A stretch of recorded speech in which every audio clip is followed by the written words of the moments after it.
പരിശുദ്ധ മാതാവിനും ഈശോയ്ക്കും സ്തുതി. എൻ്റെ പേര് സുഭാഷ്, മൂവാറ്റുപുഴയിൽ നിന്നാണ് വരുന്നത്. പരിശുദ്ധ മാതാവിൻ്റെ സന്നിധിയിൽ നിന്ന് എനിക്ക് ലഭിച്ച ഒരത്ഭുത സൗഖ്യത്തെക്കുറിച്ച് പറയാനാണ് ഞാൻ ആഗ്രഹിക്കുന്നത്. 2023 സെപ്റ്റംബർ മാസം ആദ്യ വാരത്തിൽ എനിക്ക് ശാരീരികമായ വല്ലാതെ അസ്വസ്ഥതയും വയറ് കമ്പിക്കലും വയറുവേദനയും അങ്ങനെ അസ്വസ്ഥതകളായിട്ട് ഹോസ്പിറ്റലിൽ പോയി. അവിടെ നിന്ന് 1-2 ടെസ്റ്റുകൾ ചെയ്തു. കുറച്ച് കഴിഞ്ഞപ്പോൾ പിറ്റേ ദിവസം എന്നോട് ചെല്ലാൻ പറഞ്ഞു. ചെന്ന് കഴിഞ്ഞപ്പോൾ അൾട്രാസൗണ്ട് സ്കാൻ ചെയ്യണമെന്ന് പറഞ്ഞു. സ്കാൻ ചെയ്ത് റിപ്പോർട്ട് കണ്ടു കഴിഞ്ഞപ്പോൾ അവർ പറഞ്ഞു നാളെ ഭക്ഷണമൊന്നും കഴിക്കാതെ വരിക, ഒരു CT എടുക്കണമെന്ന് പറഞ്ഞു. പിറ്റേ ദിവസം പോയിട്ട് CT എടുത്തു. CT എടുത്തപ്പോൾ എൻ്റെ കൂടെ ഉണ്ടായിരുന്നത് എൻ്റെ ഒരു സുഹൃത്തായിരുന്നു. അപ്പോൾ എന്നോട് പറഞ്ഞു ഇയാൾ കുറച്ച് നേരം വെളിയിലിരിക്കാൻ പറഞ്ഞു. ഞാൻ വെളിയിലേക്ക് ഇറങ്ങിപ്പോയി. ഒരു 5 മിനിറ്റ് കഴിഞ്ഞപ്പോൾ എൻ്റെ സുഹൃത്ത് പുറത്തേക്ക് ഇറങ്ങി വന്നു. അവൻ കരയുന്നുണ്ടായിരുന്നു. അപ്പോൾ ഞാൻ അവനോട് ചോദിച്ചു എന്നടാ പ്രശ്നം എന്ന് ചോദിച്ചു. അപ്പോൾ അവൻ പറഞ്ഞില്ല. കുഴപ്പമില്ല നമുക്ക് ശരിയാക്കാമെന്ന് പറഞ്ഞു. ഞാൻ പിടിച്ചിരുത്തിയിട്ട് പറഞ്ഞു നീ എന്താണെങ്കിലും എന്നോട് പറഞ്ഞോളാൻ പറഞ്ഞു. അപ്പോൾ ക്യാൻസറിൻ്റെ ചെറിയൊരു ആരംഭം പോലെ ഉണ്ടെന്നാണ് പറഞ്ഞത്, ഒരു ഓങ്കോളജിസ്റ്റിനെ കാണണം ചേട്ടാന്ന് പറഞ്ഞു. അങ്ങനെ ഞങ്ങൾ അവിടുന്ന് മറ്റൊരു ഹോസ്പിറ്റലിലേക്ക് പോയി. ഞാൻ എൻ്റെ വീട്ടിലേക്ക് പറഞ്ഞില്ല, പക്ഷെ മറ്റ് 2-3 സുഹൃത്തുക്കളെ വിളിച്ചു വരുത്തി. അങ്ങനെ കുറച്ചുകൂടെ ഭേദപ്പെട്ട ഒരു ഹോസ്പിറ്റലിൽ നല്ല ഡോക്ടർ ഓങ്കോളജിസ്റ്റിനെ കാണാനായിട്ട് പോയി. അവിടെ ചെന്ന് കയറിയിരുന്നപ്പോൾ തന്നെ അയാൾ ചോദിച്ചു ആരാണ് പേഷ്യൻ്റ് എന്ന് ചോദിച്ചു. അപ്പോൾ ഞാൻ പറഞ്ഞു ഞാനാണ്. അപ്പോൾ തുറന്ന് പറയുന്നതിൽ ബുദ്ധിമുട്ടുണ്ടോ എന്ന് ചോദിച്ചു. ഞാൻ പറഞ്ഞു പ്രയാസമൊന്നുമില്ല പറഞ്ഞോളാൻ പറഞ്ഞു. അപ്പോൾ അദ്ദേഹം പറഞ്ഞു നിങ്ങൾക്ക് ലിവർ ക്യാൻസറാണ്. അപ്പോൾ ഞാൻ ചോദിച്ചു അത് കുഴപ്പമില്ല, നമുക്ക് എന്താണ് അതിനുള്ളൊരു പോംവഴി? അയാൾ പറഞ്ഞു ഇതിനി ഒന്നും ചെയ്യാനില്ല, കാരണം ഇത് 4th സ്റ്റേജാണ്. 6 വർഷത്തിലധികമായി നിങ്ങൾക്കിത് സ്റ്റാർട്ട് ചെയ്തിട്ട്. ഒരു ശസ്ത്രക്രിയയോ അല്ലെങ്കിൽ കീമോയോ അതുപോലുള്ള റേഡിയേഷനൊന്നും സാധിക്കില്ല. ഇമ്മ്യൂണൽ തെറാപ്പി, ഇമ്മ്യൂണിറ്റി വർദ്ധിപ്പിക്കുക, അതിനും സമയപരിധിയുണ്ട്, ഒരു 4-5 മാസമൊക്കെ. അപ്പോൾ ഞാനത് കേട്ടു, അവിടെ നിന്ന് ഇറങ്ങിപ്പോന്നു. അടുത്ത ഞങ്ങൾ കുറച്ച് പേര് കൂടി ആലോചിച്ച് വീട്ടിൽ വന്ന് പറഞ്ഞു. അങ്ങനെ അടുത്ത ഹോസ്പിറ്റലിൽ പോയി. കേരളത്തിലെ ഓങ്കോളജിസ്റ്റ് നമ്പർ 1 ഓങ്കോളജിസ്റ്റിനെ പോയി കണ്ടു. പിറ്റേ ദിവസം തന്നെ കാണാനുള്ള ഏർപ്പാട് ചെയ്തു. അവരും ഇതേ മറുപടി തന്നെയാണ് പറഞ്ഞത്, നിങ്ങൾ കുറേ വൈകിപ്പോയി, ഈ അവസ്ഥയിലൊന്നും ചെയ്യാൻ കഴിയില്ല, പിന്നെ കരളായതുകൊണ്ട് ഈ പറയുന്ന പോലെ റേഡിയേഷനൊന്നും അങ്ങനെ സാധ്യമല്ല എന്ന് പറഞ്ഞു. പക്ഷേ ഞാൻ ആ മറുപടി കൊണ്ടൊന്നും തൃപ്തനായില്ല. ഞാൻ അവരോട് പറഞ്ഞു നമുക്ക് എന്തെങ്കിലും ചെയ്യാൻ സാധിക്കുമെങ്കിൽ ചെയ്യാം എന്ന് പറഞ്ഞു. അടുത്തത് ഞങ്ങൾ അങ്ങനെ അന്വേഷണത്തിൻ്റെ ഭാഗമായിട്ട് ജിപ്മറിൽ, പോണ്ടിച്ചേരി ജിപ്മർ ഒരു നല്ല ഹോസ്പിറ്റലാണ്. അവിടെ സർജറിയൊക്കെ എത്ര വൾഗറായ കേസുകളും അവിടെ അറ്റൻഡ് ചെയ്യും, നമുക്ക് അവിടെ പോയി നോക്കാമെന്ന് പറഞ്ഞു. അങ്ങനെ ഞാനും എൻ്റെ സുഹൃത്തുക്കളും കൂടി എൻ്റെ മോനും കൂടെ ഉണ്ടായി. അങ്ങനെ പോണ്ടിച്ചേരിക്ക് പോയി. പോണ്ടിച്ചേരി പോയപ്പോൾ ആദ്യം തന്നെ ട്രാൻസ്പ്ലാന്റ് ചെയ്യാനുള്ള സാധ്യതകളെക്കുറിച്ചാണ് ചിന്തിച്ചത്. അപ്പോൾ അതിനുള്ള ടെസ്റ്റുകളും സ്കാനിങ്ങും ബ്ലഡ് ടെസ്റ്റും എല്ലാം നടത്തി അവസാനം റിസൾട്ട് വന്നു കഴിഞ്ഞപ്പോൾ അവർ പറഞ്ഞു ട്രാൻസ്പ്ലാന്റ് ചെയ്യാൻ പറ്റില്ല. പിന്നെ കീമോ പോലുള്ള പരിപാടികളെ കുറിച്ചിട്ടായി, അതും സാധ്യമല്ല. അവസാനം മെഡിസിൻ വിഭാഗത്തിൽ ചെന്നപ്പോൾ എന്നോട് പറഞ്ഞത് ഈ ഇമ്മ്യൂണൽ തെറാപ്പി മാത്രമാണ് സാധ്യമാകുക. പിന്നെ അതിനോടൊപ്പം വിത്ത് കീമോ എന്ന് പറയുന്ന ഒരു ഇഞ്ചക്ഷനുണ്ട്. അപ്പോൾ അത് ചെയ്യുമ്പോൾ 1 വർഷത്തേക്ക് 28 ലക്ഷം രൂപ മുടക്കാവും. ചില സ്കീമിലൊക്കെ വരുമ്പോഴത്തേക്ക് അത് 5-6 ലക്ഷം രൂപ കുറഞ്ഞ് കിട്ടാൻ സാധ്യതയുണ്ട്. അതെവിടെയാണെങ്കിലും നിങ്ങളുടെ നാട്ടിൽ തന്നെ അന്വേഷിക്കുന്നതായിരിക്കും നല്ലത് എന്ന് പറഞ്ഞു.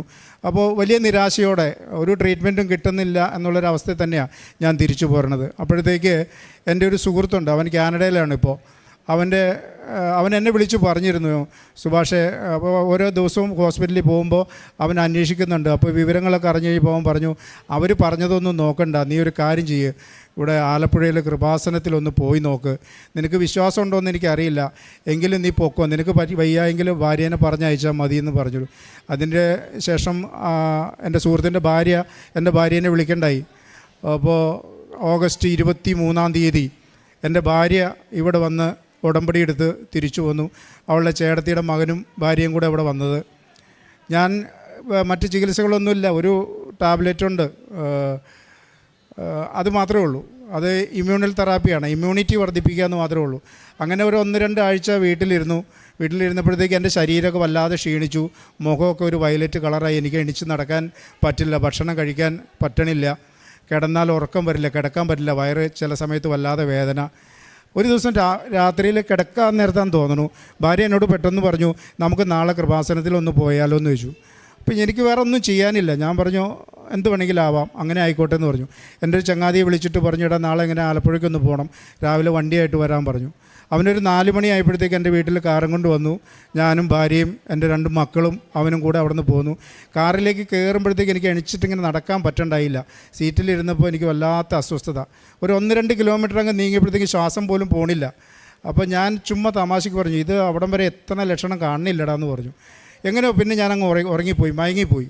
അവിടെ നിന്ന് ഇങ്ങോട്ട് പോന്ന് ഈ വൈറ്റില കഴിഞ്ഞപ്പോൾ ഞാൻ പറഞ്ഞു, ഇവിടെ ഇങ്ങനെ ലെഫ്റ്റ് കയറിയാൽ മതി, NH-ലേക്ക് കടന്ന് പിന്നെ സ്ട്രെയിറ്റ് പോകാൻ പറഞ്ഞു.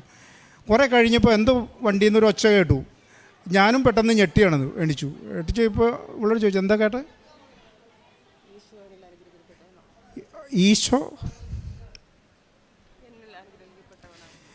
എന്നിൽ അനുഗ്രഹിക്കപ്പെട്ടിരിക്കുന്നു എന്ന് പറഞ്ഞു. അത് ഞാൻ കേട്ടില്ല, എൻ്റെ മോളും കേട്ടു. ഞാൻ കണ്ണു തുറന്നിട്ട് നോക്കുമ്പോൾ വഴി ശരിയല്ല, ഒരു ഇടുങ്ങിയ റോഡിൽ കൂടെ പോകണേ. അപ്പോൾ ഞാൻ അവനോട് വണ്ടി നിർത്താൻ പറഞ്ഞു. നീ ഇത് എങ്ങോട്ടാണ് പോകണമെന്ന് ചോദിച്ചു. അല്ല ചേട്ടാ, അവിടെ ഇങ്ങനെ കൃപാസനം എന്ന് എഴുതി വെച്ചേക്കണ കണ്ടു, അങ്ങനെ ഞാൻ തിരിഞ്ഞതാന്ന് പറഞ്ഞു. ഞാൻ പറഞ്ഞു അതല്ല, NH-ൻ്റെ സൈഡിൽ തന്നെ വണ്ടി തിരിക്കാൻ പറഞ്ഞു. അവിടെ തിരിച്ച് പിന്നെ ഞാൻ വർത്താനം പറയാൻ തുടങ്ങി, എനിക്ക് കാണാനൊക്കെ പറ്റുന്നുണ്ട്. അങ്ങനെ വണ്ടി ഇവിടെ വന്ന് നിന്നു, ടോക്കണൊക്കെ എടുത്തു. ഞാനിവിടെ കയറി വന്നു. ഈ അൾത്താരയുടെ മുമ്പിൽ വന്ന് ഈ മുട്ടയിൽ നിന്ന് എനിക്ക് നിൽക്കാൻ പറ്റണില്ല.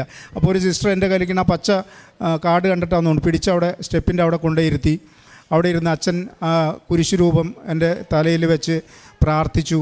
ഒരു തൈലം കൊണ്ടുവന്ന് നെറ്റിയിൽ പുരട്ടി. സാരമില്ല, ധൈര്യമായിട്ട് ഇരുന്നോളാൻ പറഞ്ഞു.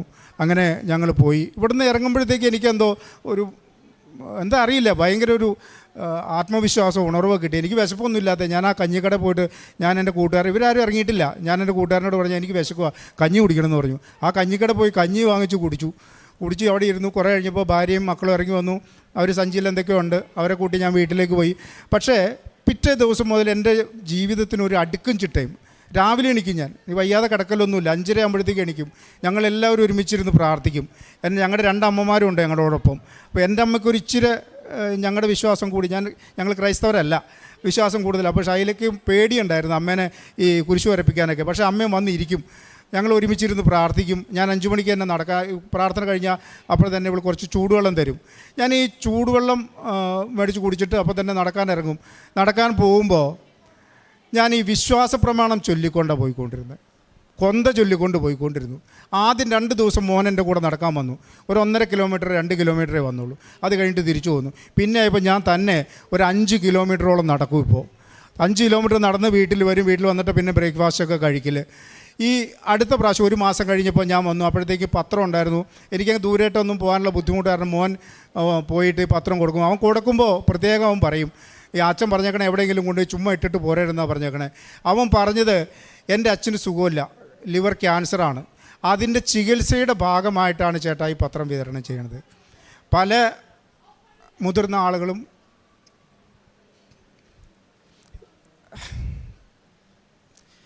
എൻ്റെ മോനെ ചേർത്ത് പിടിച്ച് ഉമ്മ വെച്ചിട്ട് വിട്ടു. മോൻ്റെ അച്ഛനൊന്നും വരില്ലെന്ന് പറഞ്ഞു വിട്ടു. അപ്പോൾ വന്നിട്ട് എന്നോട് പറഞ്ഞു അങ്ങനെയൊക്കെ.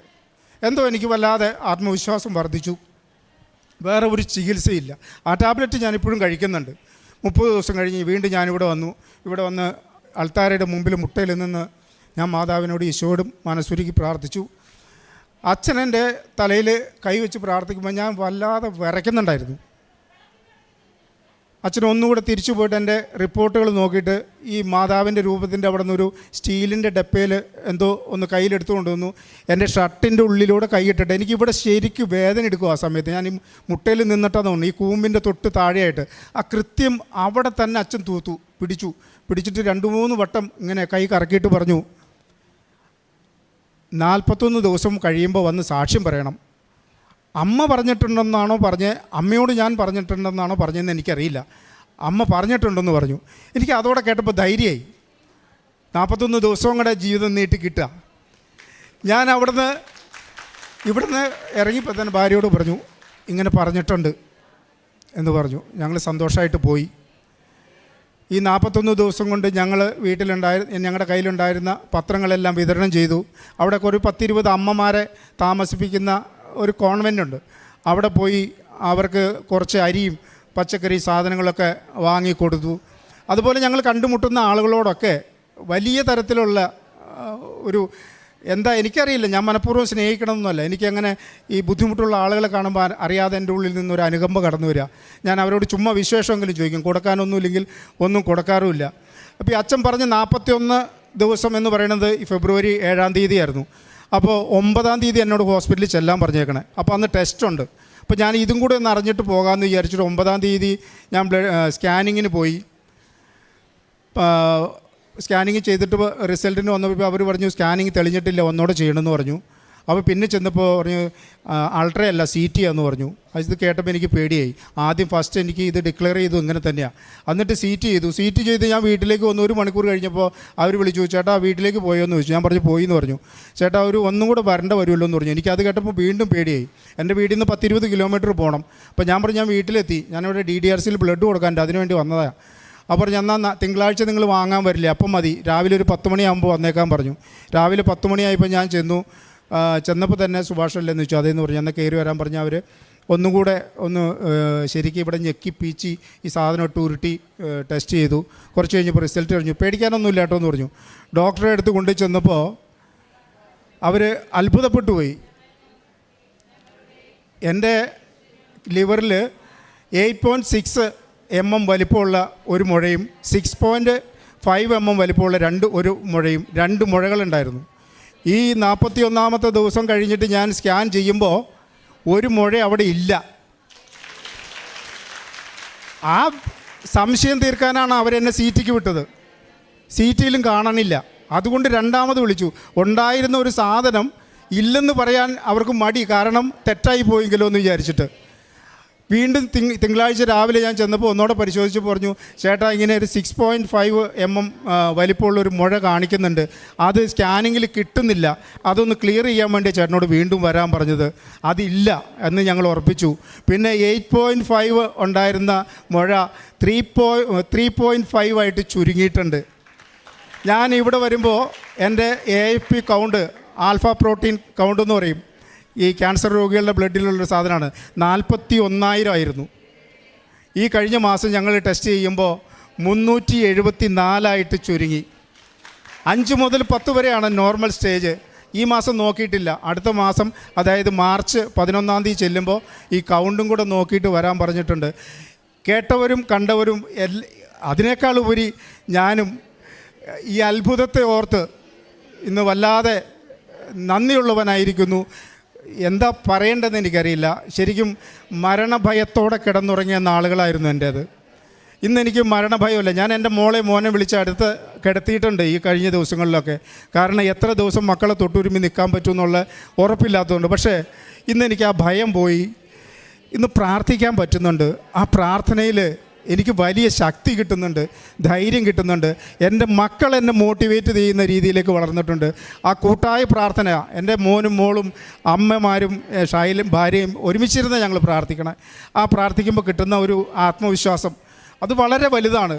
ഞാൻ ആദ്യം വന്നപ്പോൾ എൻ്റെ വീടിൻ്റെ അടുത്തുള്ളൊരു കുടുംബത്തെ ഞാൻ കൊണ്ടുവന്നു ഇവിടെ. അവർ ഉടമ്പടി എടുത്ത് തിരിച്ചു പോയി.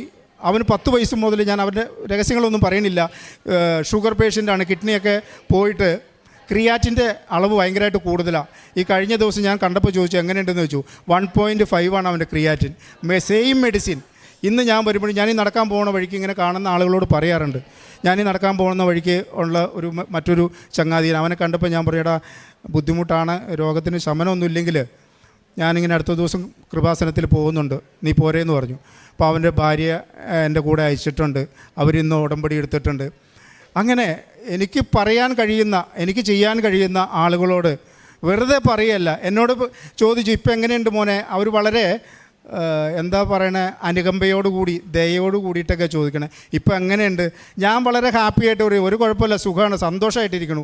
നിങ്ങൾക്ക് എന്തെങ്കിലും പ്രശ്നം ഉണ്ടെങ്കിൽ ഞാൻ ചെയ്ത ചികിത്സ ചെയ്യാം, എൻ്റെ കൂടെ പോരെ, ഞാൻ കൊണ്ടാം കൃപാസനത്തിൽ, എൻ്റെ ചിലവിൽ, എൻ്റെ വണ്ടിയിൽ. ഇന്ന് ഞാൻ അങ്ങനെ തന്നെയാണ് ഇവിടെ എത്തിയിട്ടുള്ളത്. ഇന്ന് ഞാൻ മൂവാറ്റുപുഴയിൽ നിന്ന് തന്നെ വണ്ടി ഓടിച്ചിട്ട് ഇവിടം വരെ വന്നത്. തിരിച്ചു പോവാം. മോൻ ചോദിച്ചു, അച്ഛാ ഞാൻ വരണോ, അവന് ക്ലാസ് ഉണ്ട്, രണ്ടുപേരും ഡിഗ്രിക്കാണ് പഠിക്കണേ. എനിക്ക് നല്ല ധൈര്യമുണ്ട്. ഞാൻ പറഞ്ഞു, എടാ കൃപാസനത്തിലേക്കല്ല പോണേ, പോയിട്ട് വരും, നീ കോളേജിൽ പോയിക്കോളാൻ പറഞ്ഞു. എന്തായാലും ഇവിടെ വന്നു പെടാൻ പറ്റും. എൻ്റെ ചങ്ങാതിയുടെ ഇടപെടൽ മൂലമാണ് കൃപാസനത്തെക്കുറിച്ച് എൻ്റെ ഭാര്യ അറിയതും അവൾക്ക് ഇങ്ങനെ ഒരു ധൈര്യം കിട്ടിയതും. മറ്റൊന്നും ചെയ്യാനില്ലാത്തതുകൊണ്ടായിരിക്കാം. ഞങ്ങൾ അതിനുശേഷം എല്ലാ ദിവസവും പ്രാർത്ഥന കേൾക്കും. വിശ്വാസ പ്രമാണവും പരിശുദ്ധ മറിയും നന്മ നിറഞ്ഞ മറിയൊക്കെ പരിശുദ്ധ കാണാപ്പാടായി ഞങ്ങൾക്ക് എല്ലാവർക്കും. ഇപ്പോൾ അച്ഛൻ്റെ വചനങ്ങളെല്ലാ ദിവസവും കേട്ടുകൊണ്ടിരിക്കും. സാധാരണ സുഖമില്ലാത്ത ആളുകളെ പാട്ട് പാടി ഉറക്കാമെന്ന് പറഞ്ഞാൽ ഷൈല എന്നെ വചനം പാടി ഉറക്കണേ, വചനം വെച്ച് തന്ന് ഇങ്ങനെ കേട്ട് കിടന്നുറങ്ങും. അപ്പോൾ ഇങ്ങനെ കേട്ടുകൊണ്ടിരിക്കുമ്പോൾ ഇപ്പോൾ അച്ഛൻ എന്താ 1 കൊരിന്ത്യസ് 10:12 തോന്നുന്നു, മനുഷ്യന് കണ്ട് സാധിക്കാത്തത് ഈശ്വരനെ കണ്ട് സാധിക്കും. എൻ്റെ ജീവിതത്തിൽ ഇതിനു മുമ്പുള്ള കാര്യങ്ങളെക്കുറിച്ച് പരിശോധിച്ച് നോക്കുമ്പോഴൊക്കെ എല്ലാവരും കൈവടിഞ്ഞ സമയത്താണ് ഞങ്ങൾ ജീവിതത്തിലേക്ക് തിരിച്ചു വന്നിട്ടുള്ളത്. ഇത് ഞാൻ ഇനിയും ജീവിക്കുകയാണെങ്കിൽ ഇതെൻ്റെ 3ാമത്തെ ജന്മമാണ്. അതുപോലെ ഒരു 12 വർഷം മുമ്പ് കള്ളു കുടിച്ച് ഞാൻ മരിച്ചുപോയ ആളാണ്. അന്ന് എൻ്റെ ഭാര്യ ഇതുപോലെ പ്രാർത്ഥനയെ മുട്ടിപ്പായി പ്രാർത്ഥിച്ച് വൈദ്യശാസ്ത്രം പറഞ്ഞു, ഒന്നും ചെയ്യാനില്ല, നിങ്ങൾ വീട്ടിലേക്ക് കൊണ്ടുപോയിക്കോളാൻ പറഞ്ഞ് ആംബുലൻസിൽ കയറ്റിവിട്ട ഡെഡ് ബോഡിയാണ് ഞാൻ. അവിടെ നിന്ന് ജനിച്ച് ജീവിച്ച് ജീവിതത്തിലേക്ക് തിരിച്ചു വന്നതാണ്.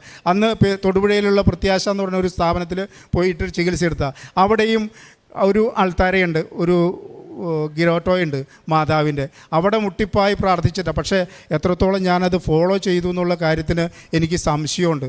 അതുകൊണ്ടായിരിക്കും ഞാൻ ഈ പ്രത്യാശ ഭവനിലെ ഡയറക്ടറെ വിളിച്ച് പറഞ്ഞു, ഇങ്ങനെ രോഗസൗഖ്യത്തെക്കുറിച്ച് പറഞ്ഞപ്പോൾ അദ്ദേഹം എന്നോട് പറഞ്ഞത്, നിന്നെ ദൈവം വീണ്ടും വിശുദ്ധീകരിക്കാൻ വേണ്ടിയിട്ടാണ് ഈ രോഗം നിനക്ക് തന്നത്. ഇത് രോഗമല്ല, നിന്നെ ശുദ്ധീകരിക്കലാണ്.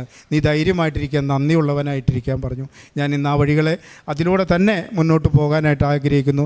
എല്ലാവരുടെയും ഞാൻ വേറൊരു കാര്യം, അത് ഒരിക്കലും ഞാൻ മറക്കില്ല, എന്നും പ്രാർത്ഥിക്കുന്ന ഒരു പ്രാർത്ഥനയാണ്. ഞാനിവിടെ ഈ സ്റ്റെപ്പിൽ മുട്ടുകുത്തുമ്പോൾ എൻ്റെ തൊട്ടടുത്തൊരു മോനുണ്ടായിരുന്നു. അവൻ എപ്പോഴും ചുമച്ചുകൊണ്ടിരിക്കുക. ബ്ലാഡറിൽ, ശ്വാസകോശത്തിൽ അണുക്കളാണെന്ന് പറഞ്ഞ് ഞാനിവിടുന്ന് എണിച്ചു കഴിഞ്ഞപ്പോൾ പിന്നെ എൻ്റെ പ്രാർത്ഥന മുഴുവൻ ആ മകന് വേണ്ടിയിട്ടായിരുന്നു. ഇന്നും ഞങ്ങൾ പ്രാർത്ഥിക്കുമ്പോൾ ആ മോനെ ഓർത്ത് പ്രാർത്ഥിക്കാറുണ്ട്, അമ്മേ എന്നെ അമ്മ രക്ഷിച്ചതുപോലെ ആ മോനെയും രക്ഷിക്കണേ. അങ്ങനെ മറ്റുള്ളവർക്ക് വേണ്ടിയും പ്രാർത്ഥിക്കാനായിട്ടുള്ള ഒരു മനസ്സ് ഈശ്വരൻ ദൈവം എനിക്ക് തന്നിട്ടുണ്ട്. എല്ലാവർക്കും അതുപോലെ തന്നെ ഈ മാതാവിൻ്റെയും ദൈവത്തിൻ്റെയും കൃപ ധാരാളമായിട്ട് നമുക്കെല്ലാവർക്കും ലഭിക്കട്ടെ എന്ന് പ്രാർത്ഥിക്കുന്നു. അതോടൊപ്പം തന്നെ ഈ ഈശോയ്ക്കും പരിശുദ്ധ മാതാവിനും എൻ്റെ ജന്മം ഞാൻ ഇനി അങ്ങോട്ട് സമർപ്പിക്കണം. പരിശുദ്ധ അമ്മയുടെ മധ്യസ്ഥതയിൽ ലഭിച്ച വലിയൊരു സൗഖ്യത്തിൻ്റെ സാക്ഷ്യം വളരെ വ്യക്തമായിട്ട് ഇപ്പം നമ്മൾ കേൾക്കുവാനായിട്ട് ദൈവം ഇടവരുത്തി എന്നുള്ളതാണ് ഏറ്റവും പ്രധാനപ്പെട്ടത്. ഇപ്പോൾ സാക്ഷ്യം പറഞ്ഞത് ലിവർ ക്യാൻസറുമായിട്ട് ബന്ധപ്പെട്ട കാര്യമാണ്. അപ്പോൾ അത് വളരെ വ്യക്തമായിട്ട് പറഞ്ഞു. ഇനിയിപ്പം അതിൽ പ്രത്യേകിച്ച് ചികിത്സയ്ക്ക് ഒരു സാധ്യതയില്ല. ഇനിയിപ്പം ഇമ്മ്യൂണിറ്റി വർദ്ധിപ്പിക്കുവാനായിട്ടുള്ള ഒരു മെഡിസിൻ മാത്രമാണ് ഇതിൻ്റെ സാധ്യത എന്ന് പറഞ്ഞ് പിന്നെ ഏതോ ഒരു കൂട്ടുകാരൻ വഴി ഇവിടെ വന്നു എന്നുള്ളതാണ്. പിന്നെ ഇവിടെ വന്നതിന് ശേഷം ഒരു എന്തെന്നില്ലാത്തൊരു ധൈര്യം എന്ന വാക്കാണ് ഇവിടെ ഈ സാക്ഷ്യത്തിൽ ഇദ്ദേഹം പറഞ്ഞത്. നിങ്ങൾ സാക്ഷ്യങ്ങൾ അതിപ്പം ആര് പറയുന്ന സാക്ഷ്യങ്ങളാണെങ്കിലും പരിശോധിക്കുമ്പം അവർക്ക് ലഭിക്കുന്ന ഒരു ധൈര്യത്തിനെക്കുറിച്ച് അവർ പറയുന്നുണ്ട്. ചിലർ പിള്ളേർ സാക്ഷ്യം പറയുമ്പോൾ അത് കോൺഫിഡൻസ് എന്നും അല്ലെങ്കിൽ മറ്റുള്ളവർ വരുമ്പോൾ തൻ്റെ ഇടമെന്നും ഒക്കെ പറയുന്നുണ്ട്. അതുകൊണ്ടാണ് ഈ ചിലർ എല്ലാ സാക്ഷ്യത്തിലും ഇങ്ങനെ എനിക്കിനി മുന്നോട്ട് പോകുമ്പം ഒരു ടെൻഷനില്ല. കാരണം ഈ ഒരു ടെൻഷൻ ഇല്ലായ്മയെക്കുറിച്ച് നമ്മളെപ്പോഴും സാക്ഷ്യങ്ങളിൽ ഇങ്ങനെ കാണുന്നതിൻ്റെ ഉത്തരം, നമ്മൾ ഈ ഉടമ്പടി എന്ന് പറയുന്നത് നമുക്കറിയാം, അത് ദൈവത്തിൻ്റെ കരങ്ങളിലേക്ക് നമ്മൾ കൊടുക്കുകയാണ്. അതിൽ നിയോഗങ്ങളും എല്ലാം ഇങ്ങനെ കൊടുത്തിട്ട് ആത്മാർത്ഥമായിട്ടാണ് ആ സമർപ്പണം നടത്തിയതെങ്കിൽ ആദ്യം നമുക്ക് ലഭിക്കുന്നതും ഈ ഒരു വല്ലാത്തൊരു ഒരു ഭാരമില്ലായ്മയാണ്. അത് സാക്ഷ്യങ്ങൾ പരിശോധിക്കുന്നത് നമുക്കറിയാം. അതിനർത്ഥം ജീവിതത്തിൽ ഇനി പ്രശ്നങ്ങളും ബുദ്ധിമുട്ടുകളും ഇനി വരത്തില്ലെന്നുള്ളൊരു അർത്ഥമൊന്നുമല്ല അതിനുള്ളത്. പക്ഷേ ഇപ്പോൾ ഞാൻ സമർപ്പിച്ചിരിക്കുന്ന യോഗത്തിന് മേൽ ദൈവം വ്യക്തമായിട്ടൊരു തീരുമാനമെടുക്കും. അതിനിതുപോലെ ബോധ്യപ്പെടുത്തുന്ന രീതിയിൽ, ഇതിപ്പം സൗഖ്യത്തിൻ്റെ കാര്യമാണെങ്കിൽ ഇതിനു മുമ്പ് പറഞ്ഞ കാര്യത്തിലുമൊക്കെ വ്യക്തമായിട്ട് ഇങ്ങോട്ട് വന്ന യാത്രയിൽ പോലും ഒരു ദൈവാനുഭവം ഉണ്ടായെന്നുള്ളത് പറയുന്നുണ്ട്. ഈശോ നിന്നെ അനുഗ്രഹിക്കുന്നെന്ന് ഒരു വചനം ലഭിച്ചതായിട്ടുമൊക്കെ പറയുന്നുണ്ട്. അവസാനം ഇവിടെ വന്നതിന് ശേഷം തിരികെ പോകുമ്പോൾ തൊട്ട് ഒരു എന്തെന്നില്ലാത്തൊരു, നിങ്ങൾക്കറിയാം, ഇവിടെ ഒരു മാനുഷിക യുക്തിയിൽ പരിശോധിക്കുമ്പോൾ സത്യം പറഞ്ഞാൽ ഇവിടെ തിക്കും തിരക്കും ബഹളവും ഒക്കെയാണ് എപ്പോഴും. പക്ഷേ ഇവിടെയുള്ള സാക്ഷ്യങ്ങൾ നിങ്ങൾ പരിശോധിക്കുമ്പോൾ ഇതിനിടയിലൂടെ ഒരു ജീവിക്കുന്ന ഒരു മാതാവിൻ്റെ സാന്നിധ്യം ഒരുപാട് ഒരാൾ അനുഭവിക്കുന്നതായിട്ട് എത്ര പേരാണ് പറയണത്. ഇവിടെ കാലൂത്തി അന്നോട്ട് അത് ഇവിടെ എല്ലാം നമുക്ക് കൊടുക്കുമ്പോൾ ഇങ്ങനെയുള്ള ദൈവിക അനുഭവങ്ങൾ ലഭിക്കുന്നതുകൊണ്ടാണല്ലോ നിങ്ങളും ഓരോരുത്തരും ഇവിടെ ആയിരിക്കുന്നത്. അപ്പോൾ പരിശുദ്ധ അമ്മ ഇവിടെ ജീവനോടെ പ്രത്യക്ഷപ്പെട്ടു എന്നുള്ളതാണ് നമ്മുടെ ഈ ഒരു ആലയത്തിൻ്റെ അടിസ്ഥാനം എന്ന്